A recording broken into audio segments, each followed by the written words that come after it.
comme chaque vendredi, c'est Top Sortie pour ne rien manquer de l'actualité culturelle de la Côte d'Azur. Ce soir, notre invité Jérémy Charbonnel, bonsoir. Bonsoir. Et bienvenue. Merci de m'inviter.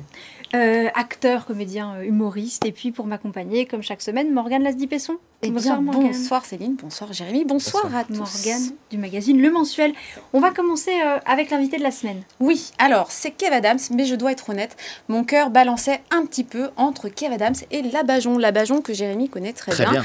Puisqu'elle a joué dans une de tes pièces. Tout à fait. Si je ne m'abuse. Alors si je parle de Labajon, c'est parce qu'elle sera notre invitée de la semaine prochaine et elle jouera le même jour d'ailleurs au Broc, aux Arts d'Azur. Donc je vous invite vraiment à prendre votre place. Ce sera le 25. On est tous d'accord. Kev Adams, on en a parlé la dernière fois pour l'avant-première. Oui. J'ai vu le film, j'ai rencontré Kev et on a donc discuté de ce nouveau film, Maison de retraite. Comme son nom l'indique, eh bien ça se passe dans une maison de retraite. Voilà, c'est avec Gérard Depardieu. Entre autres, il a un très très beau casting. Un film qui a été compliqué, entre parenthèses, à assurer, puisque le casting eh bien, a une moyenne d'âge de 70-80 ans, donc il s'est vraiment démené pour sortir ce film. Il s'est donné corps et âme, la preuve, quand on l'a vu, il s'est fait, je crois, 6 avant-premières, entre Draguignan, Cannes-sur-Mer, Cannes, Nice 2 fois, etc., etc. Bref, il était un petit peu sur les rotules, mais il a pris le temps de nous parler de ce nouveau film, et je vous laisse en sa compagnie.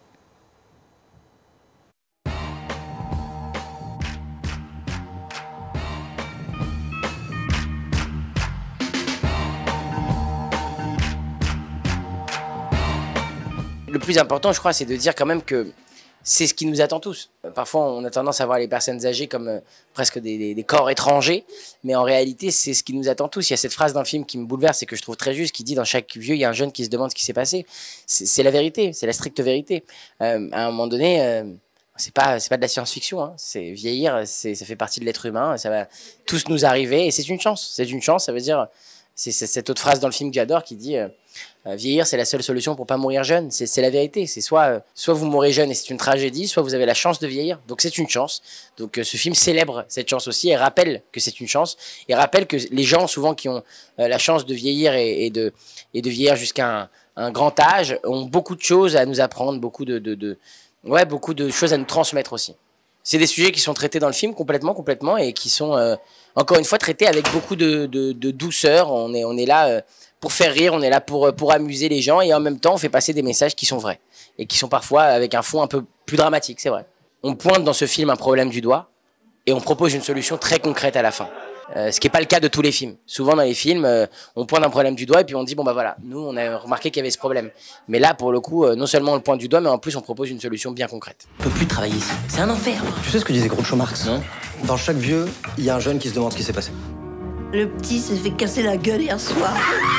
C'est un petit con, bien fait pour lui. Non, faut l'aider. Il est orphelin, comme nous. Je vous revaudrai ça. Arrête de croire que quand les gens font quelque chose, c'est parce qu'ils ont besoin de quelque chose en retour. Tu sais quelle est ta plus grande force, Mina? Ta douleur, là. Gauche, droite, voilà. Il n'y a pas de super-héros sans moment sombre. T'as compris? Oui, chef. Et voilà pour Kev Adams. Quant à vous, Jérémy Charbonnel, on vous retrouve sur scène en ce moment. Vous êtes en tournée et vous jouez à Antibes au Tribunal, le Tribunal ce soir et demain, pour un spectacle sans gluten. Mais Ouais. qu'est-ce que c'est que ce titre? Eh ben, on va très peu parler de bouffe, je suis désolé, ça va être... Non, pas plus mal. spectacle sans gluten à la base, c'est pour les intolérants au second degré. Donc voilà, si vous n'en avez pas, il risque d'y avoir des petites rougeurs, Faut pas y aller, quoi. des picotements, des démangeaisons. C'est vraiment... voilà. Ballonnement assuré si Oui. on n'a pas de second degré. Bah, en fait, tu vois, je l'ai amené, Jérémy, et comme ça, bah, regarde, il a une petite gueule d'ange. On lui donnerait le bon Dieu sans Petite confession. tête de gendre idéal, vous voyez, Voilà. mais il ne faut pas se fier aux apparences. Et en fait, sur scène, c'est complètement différent. Alors, qu'est-ce qui nous attend sur scène? Sur scène, ici, il vous attend plein de choses. On va parler forcément de mon histoire, ce qui m'est arrivé, pourquoi je suis sur scène. Faut forcément remonter dans l'enfance, c'est qu'il y a un truc qui a merdé au démarrage. Sinon, j'aurais fait un métier normal, entre guillemets. Et puis, on va beaucoup échanger justement sur toute la construction de l'éducation au mariage, à l'enfant. Et avec pas mal d'impro, j'aime beaucoup interroger les gens sur d'où ils viennent, leur métier, les prénoms de leurs enfants. Et puis, ça amène parfois des situations très cocasses et on se marre beaucoup. Donc, petite inspiration autobiographique ou pas du tout? Ah, complètement. Ouais, Oui, on allait chercher, on a fait une petite introspection pour savoir d'où on venait, oui, forcément. Donc on a un Lyonnais qui est le dernier d'une petite fratrie. Le petit dernier, oui, l'erreur, on peut le dire, voilà. Le coup de trop, oui, il faut le dire, 9 ans d'écart, c'est qu'il y a eu un souci dans le calendrier à un moment donné, donc voilà, ça joue.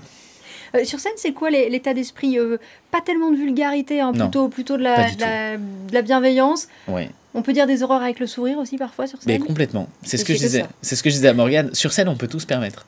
C'est par contre si vous prenez une partie du spectacle, vous le mettez en ligne sur des réseaux sociaux, là ils peuvent pas comprendre. Ça c'est sûr. Il y en a qui ont eu des problèmes. Il y en a qui ont eu. Moi aussi. Les véganes. Les véganes ont vraiment pas apprécié. Mais sur scène, on peut tout se permettre parce qu'en fait, on comprend tout et on voit surtout la bienveillance et la gentillesse de ce petit personnage. On peut peut-être parler aussi de l'importance de l'improvisation dans vos spectacles. Ça prend quelle place? Ça dépend des soirs, vraiment. Ça dépend vraiment des réactions, de comment les gens sont. Vous improvisez l'improvisation aussi, c'est ça? Mais oui, parce qu'en fait, ça dépend vraiment des réponses que je vais avoir. Ça dépend aussi de ce qui va se passer. Parce que dans les salles, parfois, j'ai eu des téléphones qui sonnent, j'ai répondu, on a fait l'appel en direct sur haut-parleur. J'ai parfois des rappels de sonneries, des réveils qui se mettent en marche, j'ai des rires improbables. Donc tout ça, c'est une matière que j'exploite parce qu'en fait, ça reste du spectacle vivant et on en a un peu manqué ces derniers temps de vivant. Donc je prends tout ce qui me vient et aussi j'interroge le public sur leur métier, sur ce qu'ils font, sur les prénoms de leurs enfants et ça me permet de rebondir et d'improviser avec eux. Et ça, d'ailleurs, nous, on peut ensuite le redécouvrir sur ta chaîne YouTube. Sur ma chaîne YouTube. On a plein d'extraits comme ça d'impro. Ouais. Dans chaque ville où je vais jouer, il y a forcément 2-3 minutes ou 4 minutes d'impro du spectacle dans toutes les villes où je suis passé. Donc sur YouTube et sur Instagram et Facebook aussi. Bon, en tout cas, toute cette improvisation, ça demande d'avoir un bon public, j'imagine. Oui, ou une bonne personne qui interroge bien les gens. C'est comme une interview. Une bonne interview, c'est avant tout un bon intervieweur. Ok. Et ce soir, donc c'est la première fois que vous jouez sur la Côte d'Azur ou pas? Non, j'étais déjà venu. J'étais déjà venu en Antibes. C'est un fidèle de j'aime beaucoup théâtre venir. Le Tribunal. Ah, vous aimez bien jouer sur la Côte d'Azur? C'est quoi le public est sympa et chaleureux. Chaleureux. Je pensais vieux, il s'est rajeuni. C'est fou, comme la Côte d'Azur s'est rajeunie. Vraiment, je vous félicite. C'est parce qu'on est là, sûrement. J'ai envie de dire. Peut-être, c'est clair. Alors, en parlant de prénoms, est-ce que tu sais quelles sont les bizarreries que les gens ont inventées justement pour des prénoms? J'ai entendu ça cette semaine. Il y a des gens qui ont voulu appeler leurs enfants Anomalie, et ce n'est pas une blague, ou Nutella, voire TikTok. Quelles sont les bizarreries que toi tu as entendues sur scène? Là, par exemple, à Toulouse, et je vais mettre la vidéo en ligne tout à l'heure, c'était pas le prénom, c'était Shailene. Donc déjà, c'est un... Bon, faut le retenir. Pas. Mais surtout, c'était le deuxième et troisième prénom, c'était Annick Nicole. Shailene, Annick Nicole. Pas facile à porter. Non, mais je dis inverse les noms, mais Nicole, Annick, mais Annick Nicole, c'est quand même... voilà, ça m'a...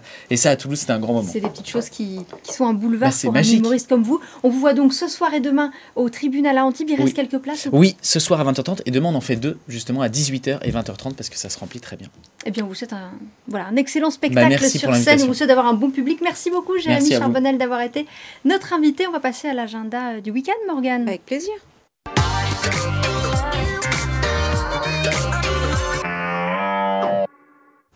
On va débuter par la fête du citron. Alors je sais que vous avez fait un spécial carnaval la semaine dernière, du coup on ne s'est pas vu.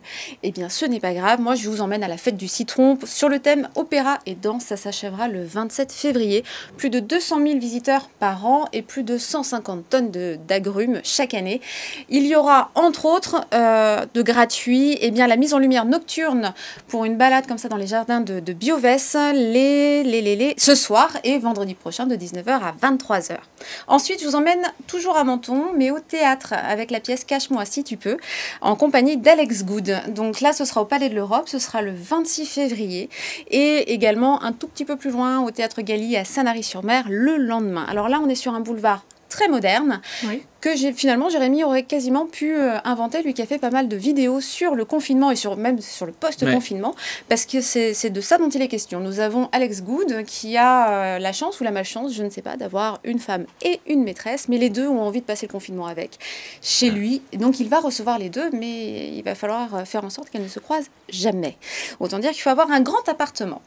Et ensuite, je vous propose d'aller au cinéma. Donc là, c'est pour découvrir le tout nouveau film de Michel Larocque, de et avec Michel Larocque. Je l'ai découvert tout à l'heure au Cinéum de Cannes.